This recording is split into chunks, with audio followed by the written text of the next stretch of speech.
ये जो 28 आ गई हैं, जिसमें बीजेपी के पास 14 आ रही हैं 17 में से और जेडीयू के पास 8 आ रही हैं, इसने लगता है कि एनडीए को बचा लिया ओवरऑल। निश्चित रूप से एनडीए को ना केवल बचा लिया, लेकिन मैं आपको बता दूं कि बिहार में कुछ ऐसे सीट हैं जहां पर काफ़ी ज़्यादा उतार चढ़ाव हो रहा है, तो वो आखिरी के जो 5-6 चरण हैं उसमें वो परिणाम जो है वो बदलेगा। इसलिए बिहार को थोड़ा सा आपको धैर्य से बिहार के रिजल्ट को ऑब्जर्व करना होगा। लेकिन हाँ, एक बात अभी तक के जो रुझान है उससे साफ है कि जो एनडीए ने 2019 में 40 में से 39 सीट पाने का जो एक कीर्तिमान स्थापित किया था, उसे वो उस रिकॉर्ड को भले ही इस बार का जो एनडीए था उसमें काफ़ी ज़्यादा एलाइज आए थे, लेकिन उस कीर्तिमान को वो फिर से दोहरा नहीं रहे हैं। और आरजेडी कांग्रेस महागठबंधन जो थी वो एक सीट पर सिमटी थी, पिछले बार केवल एकमात्र किशनगंज की सीट जीती थी। इस बार आरजेडी का खाता खुलता हुआ नजर आ रहा है बिहार की, और इसका कारण यही है कि बिहार में जो टिकट के डिस्ट्रीब्यूशन में जो सोशल इंजीनियरिंग हुआ, उससे जो एनडीए का आधारभूत वोटर है उसमें कहीं ना कहीं वो सेंधमारी करने में कामयाब रहे। और बिहार में एक बड़ी बात ये भी देखने को मिली थी सुमित, कि यहाँ पर प्रधानमंत्री नरेंद्र मोदी को ना जिताओ ना हराओ, लेकिन उनकी संख्या, मतलब मोदी की संख्या को कम करने का एक लोगों का प्रयास था कि विपक्ष को भी थोड़ी संख्या दे दो, कि थोड़ा विपक्ष भी मजबूत रहे। सुमित, तो कुल मिलाकर परिस्थिति क्या लग रही है आपको अभी, जिस दिशा में अभी जो रुझान जा रहे हैं उसमें कुछ बदलाव हो सकता है काउंटिंग खत्म होते होते, या यही रहने वाला है?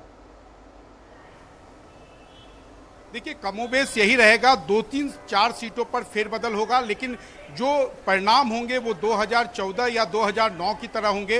दोनों बार जो एनडीए गठबंधन था उसे 32 सीटें आई थी और जो विपक्ष था उसे 8 सीटें आई थी। तो इस बार भी वही सीटों का फासला वही होगा, 1-2 सीटें इधर उधर हो सकती हैं। कुछ जो हैं स्टॉलवार्ट हैं वो चुनाव हार सकते हैं। इंटरेस्टिंग है कि कुछ दिग्गज उम्मीदवार जो हैं, जैसे गिरिराज सिंह है, वो इस वक्त पीछे चल रहे हैं। बिल्कुल। और हमने देखा, ये भी देखना होगा कि सारण में क्या हो रहा है। लालू यादव की बेटी जो है वो वहां से लड़ रही हैं। जो कई दिग्गज उम्मीदवार का हम देख रहे हैं, लालन सिंह जेडीयू के हैं, वो इस वक्त बढ़त बनाए हुए हैं।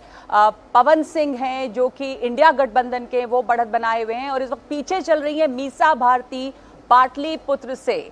तो कई बड़े उम्मीदवारों का उलटफेर ये उम्मीद के मुताबिक होगा या नहीं। पवन सिंह आगे चल रहे हैं जो कराकाट से चुनाव लड़ रहे हैं।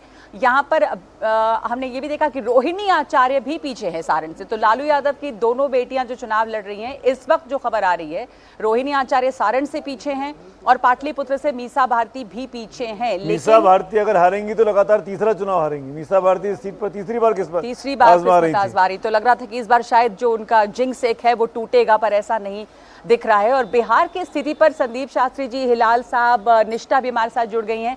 आप लोगों की क्या टिप्पणी? जैसा मनीष बता रहे थे कि सीटें जो हैं कुछ कम तो जरूर हुई हैं एनडीए की, वहां पर भी सीटें कम करने का शायद लक्ष्य था, लेकिन विपक्ष जो है वो काफी मजबूती से टक्कर दे रहा है, जितनी शायद कई जगहों पर ऐसा लगता है कि विपक्ष को खुद उम्मीद नहीं थी कि वो इतना कर पाएंगे। नहीं, देखिए, अगर आप मल्लिकार्जुन खड़गे जी की बात अगर सुने, या राहुल गांधी जी की बात सुने, या तेजस्वी जी की बात सुने, तो वो तो कह रहे थे कि इस बार, वो तो यहाँ तक दावा कर रहे थे कि इस बार सरकार जो है वो विपक्ष का पाला फांद कर वो सरकार में आएंगे इस बार। तो ये मुझे नहीं लगता कि देवर ओवर एस्टिमेटिंग और एनीथिंग। हर एक पार्टी को एक उम्मीद होती है।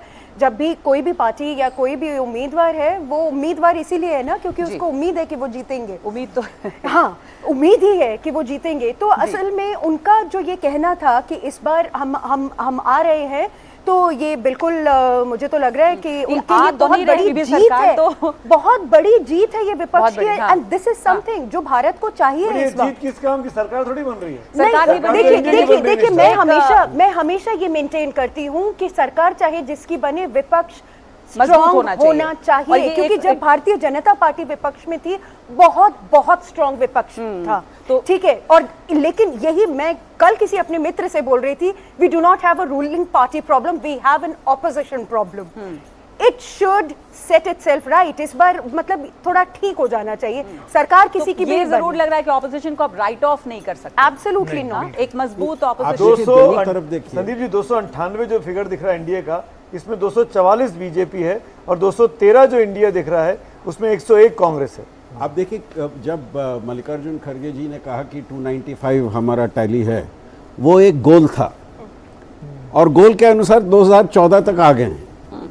उसी तरह एनडीए का 300 पार शायद होगा, गोल कुछ था और जो हुआ वो अलग है। सो दोनों साइड्स में वही हुआ है, लक्ष्य एक रखा था और अचीवमेंट उस लक्ष्य से थोड़ा कम हुआ है दोनों साइड्स में। दोनों साइड जी। जो 214 215 पर इस वक्त इंडिया गठबंधन है और ये लीड्स हैं जो मैं आपको बता रहे हैं। 297 297 पे इस वक्त बीजेपी है। बिहार में एनडीए को एनडीए है। बीजेपी कितनी सीटों पे है इस वक्त में? 244 बीजेपी। और लेकिन कांग्रेस के लिए सुमित दिलचस्प ये है कि वो अपने बलबूते पे 100 पार कर चुकी है।